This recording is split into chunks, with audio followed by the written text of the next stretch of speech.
Hi friends, നമസ്കാരം. ഓരോ മനുഷ്യനും വ്യത്യസ്തമായ രീതിയിലാണല്ലോ ജീവിതത്തെ നോക്കിക്കാണുന്നത്. അപ്പോൾ അതിനകത്തെ പ്രവർത്തനത്തിനും വ്യത്യാസമുണ്ട്. ഇപ്പം നമ്മൾ ഏത് കാര്യം ചെയ്താലും അതിനകത്ത് പോസിറ്റീവും ഉണ്ട്, നെഗറ്റീവും ഉണ്ട്. പക്ഷേ ഏത് ആറ്റിറ്റ്യൂഡിലാണത് ചെയ്യുന്നത് എന്നുള്ളതാണ് പ്രധാനം. ചില വ്യക്തികളെ സംബന്ധിച്ച് ഏത് സാഹചര്യത്തിലും എത്ര പ്രായമായാലും ഒക്കെ തന്നെ ലൈംഗികത ആസ്വദിക്കാൻ കഴിയുന്നുണ്ട്. എന്തുകൊണ്ടാണ് ചില ആൾക്കാർ ഇതിന് കൂടുതൽ പ്രാധാന്യം കൊടുക്കുന്നത്? നമുക്കൊന്ന് നോക്കിയാലോ.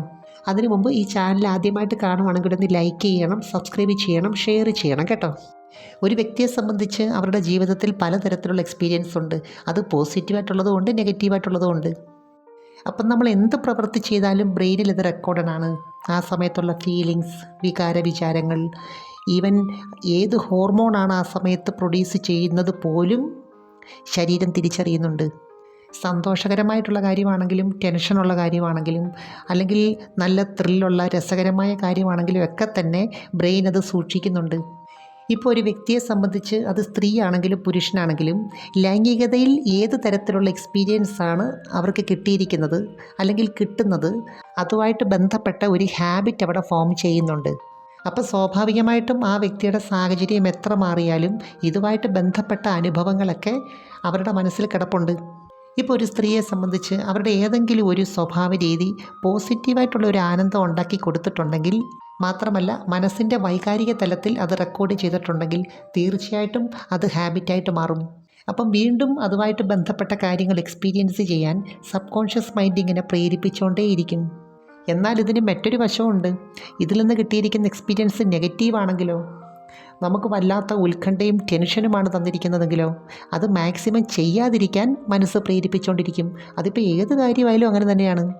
അപ്പോൾ ഇതിനകത്ത് സാഹചര്യത്തിന് ഒരു പ്രധാനപ്പെട്ട പങ്കുണ്ട്. എങ്കിലും അതിലും പ്രധാനമാണ് നമ്മുടെ ശരീരത്തിൻ്റെയും ബുദ്ധിയുടെയൊക്കെ അവസ്ഥ. അപ്പോൾ ഇതുമായിട്ട് ബന്ധപ്പെട്ട പല കാര്യങ്ങളും ചിന്തിക്കാനും ഭാവന കാണാനും ഒക്കെ ഇവരെ പ്രേരിപ്പിക്കുന്നത് ഇത് തന്നെയാണ്. ഇപ്പം നമുക്ക് ശക്തമായ ആനന്ദം തരുന്ന ഏത് ഹാബിറ്റാണെങ്കിലും അത് ഉപബോധ മനസ്സ് ഏറ്റെടുത്ത് കഴിഞ്ഞാൽ വീണ്ടും അത് ചെയ്യാനായിട്ട് നമ്മളെ ഇങ്ങനെ പ്രേരിപ്പിച്ചുകൊണ്ടേയിരിക്കും. ഇനി അതിനുള്ള സാഹചര്യം ഇല്ലെങ്കിലോ, നമ്മുടെ ഉപബോധ മനസ്സ് തന്നെ അതിനുള്ള സാഹചര്യം കണ്ടെത്തും. അപ്പോൾ ചിലരെ സംബന്ധിച്ച് ഈ ഒരു കാര്യം വളരെ രസകരമായിട്ട് ചെയ്യുന്നവരുണ്ട്. കുറച്ച് സ്നേഹത്തോടെ പ്രണയത്തോടെ ഒക്കെ ചെയ്യുന്നവരുണ്ട്. അപ്പം വീണ്ടും നമ്മളെ ഇതിന് പ്രേരിപ്പിക്കാനുള്ള കാരണം എന്താണ്? അതാണല്ലോ അറിയേണ്ടത്. ആ സമയത്ത് നമുക്ക് കിട്ടുന്ന ത്രില്ലോടുകൂടി ഒരു എക്സൈറ്റ്മെൻ്റ് ഉണ്ടല്ലോ, ഒരു റിലാക്സേഷൻ ഉണ്ടല്ലോ, അതാണ് ശരിക്കും പറഞ്ഞാൽ അതിൻ്റെ രഹസ്യം. അപ്പോൾ ഈ സമയത്ത് ചെയ്യുന്ന ഏത് കാര്യവും നമ്മുടെ ബ്രെയിൻ റെക്കോർഡ് ചെയ്യുന്നുണ്ട്. അതനുസരിച്ചുള്ള ഹോർമോണുകളും ഈ സമയത്ത് പ്രൊഡ്യൂസ് ചെയ്യുന്നുണ്ട്. അതുപോലെ നമ്മുടെ ശരീരത്തിൽ ഉൽപ്പാദിപ്പിക്കുന്ന ഹാപ്പി ഹോർമോൺസ് ഉണ്ടല്ലോ, അതിന് ലൈംഗികതയെ ബൂസ്റ്റപ്പ് ചെയ്യാനുള്ള കഴിവുണ്ട്.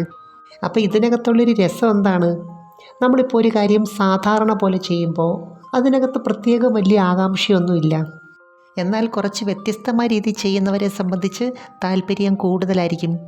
ഇപ്പം നമ്മൾ ഏത് കാര്യമാണെങ്കിലും അത് സ്വയം ഇഷ്ടപ്പെട്ടാണ് ചെയ്യുന്നതെങ്കിൽ അതിനകത്തൊരു സന്തോഷം ഉണ്ടാകും, സംതൃപ്തി ഉണ്ടാകും, ആത്മവിശ്വാസം ഉണ്ടാകും.